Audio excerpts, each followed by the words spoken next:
Hey friend, welcome to today's video. I want to discuss a beginner's guide slash tricks and tips guide for Rainbow Six Siege. I'm going to be covering really basic stuff that I think would help a lot of people when they're first starting the game, and I'm going to break them down into 5 different things. The first thing I'm going to talk about is what operators I think beginners should get. The second thing I'm going to talk about would be which gadgets you should probably bring on defense. It's going to fluctuate. The second thing I'm going to talk about is what gadgets you should bring on defense. The third thing I'm going to talk about is the value of your drone. The fourth thing I'm going to talk about is learning the maps. And the fifth thing I'm going to talk about is communication. Okay, starting off with operators, which ones should I get is a question I've been asked quite a bit recently. And I'm going to start off with the cheaper operators that were there at the start of the game. They're the vanilla ones, and then I'll go into the DLC. I'm going to give 3 attackers and 3 defenders I think you should start with.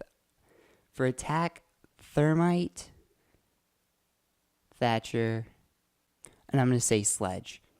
Thermite is really good in this game right now because he's one of 2 operators that gets through reinforced walls. And that's why every team needs at least 1 Thermite or 1 Hibana on them. Thatcher is good because he allows Thermite to open up walls from bandits to mutes. He gets rid of all of that, and he adds an insane amount of utility to your team. He can bring breaching charges and claymores, and his gadget's amazing. And then Sledge. Sledge is good because he has pretty much unlimited breaching material. You can run him with the shotgun, which I wouldn't do because his sledgehammer already opens things up really well. And he has 2 grenades, which are super good in this game for killing people and taking down distant barbed wire. So those are the 3 attackers I would recommend. For the 3 defenders, because Glaz is so popular right now, I'm going to have to say Rook is definitely a character you should bring on your team. Next would be Smoke, for sure. Smoke has great weapons. He has barbed wire, which is super good, which I'm going to talk about a little bit later. And his gadget is amazing. When it comes down to about the last 40 seconds, you could pretty much block off a doorway from keeping people from getting into the objective or planting. That's why he's so good and so commonly picked. Last I would say Jaeger. He has an amazing gun, like by far my favorite gun on defense. Maybe not the best, arguably, but it's a super good gun. He's a 3-speed, and his gadget stops grenades of all sorts, and that's really good. I would say those are the 3 strongest, but you don't always necessarily have to have a Rook or always have a Jaeger or always have a Smoke. It's less set on a defense.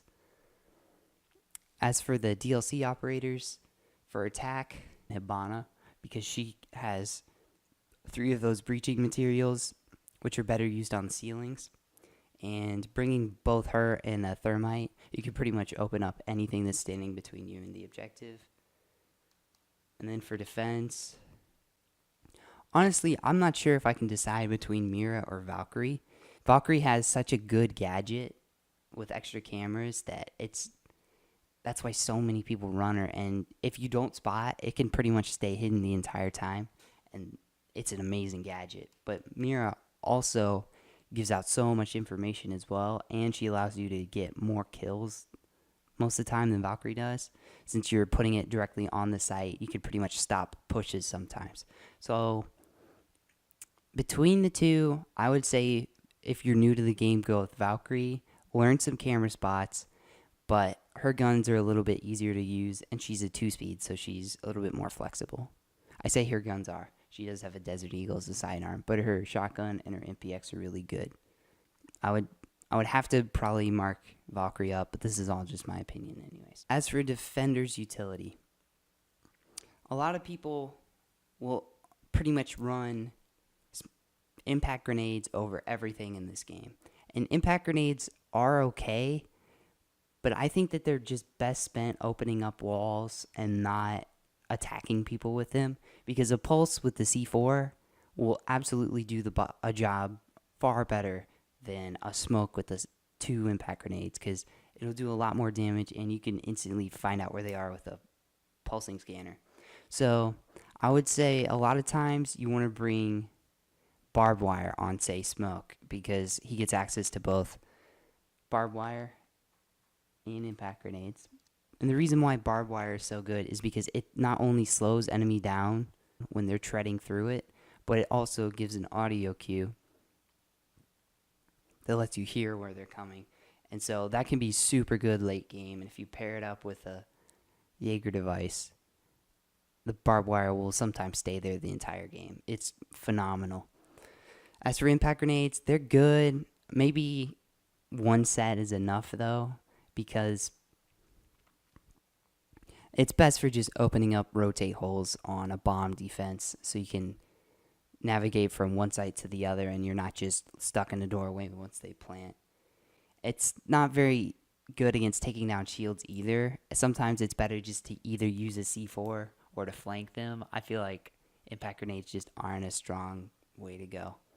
A good substitution for impact grenades, if you don't have enough to make enough rotate holes, is you can actually use a shotgun to open up with like 7 shots. You can open up a hole in the wall that you can vault or crouch through. And that's another thing, is crouching and vaulting through rotates.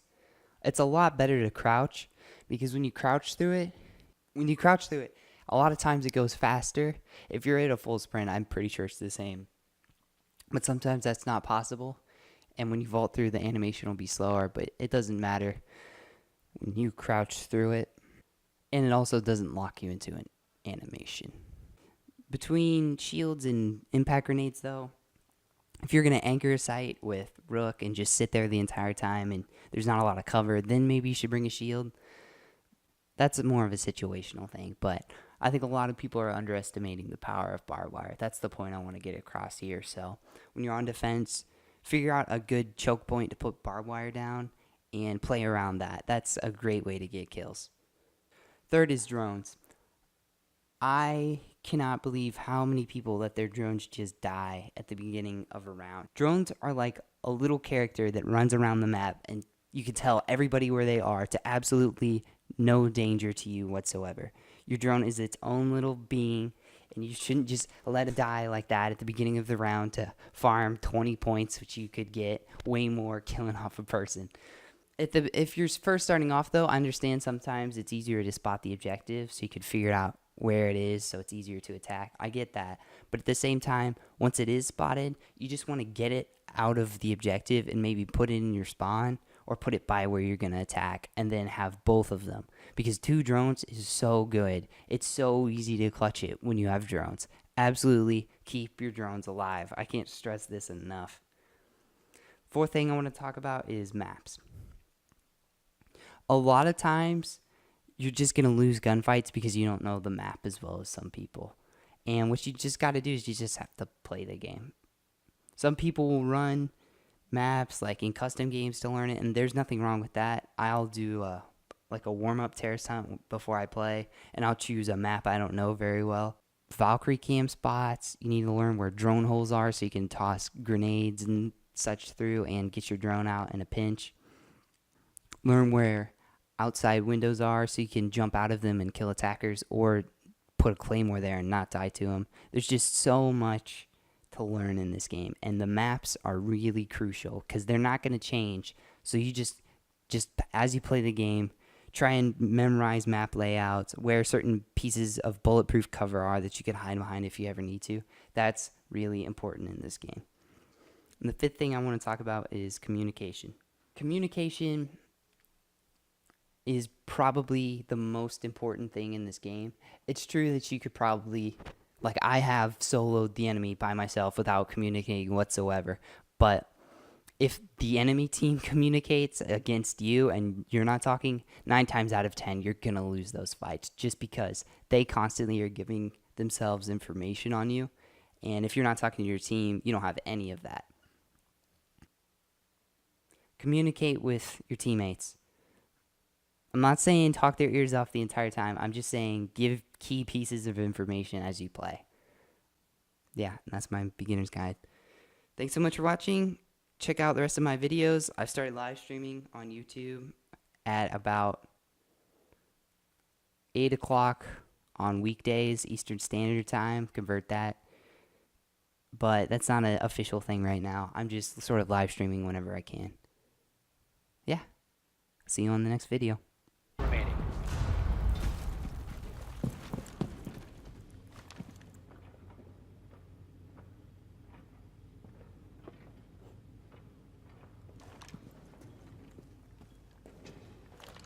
Crap. Yes. Op 4, last stop standing. Okay, shouts to Frost. Op 4 eliminated. Mission successful.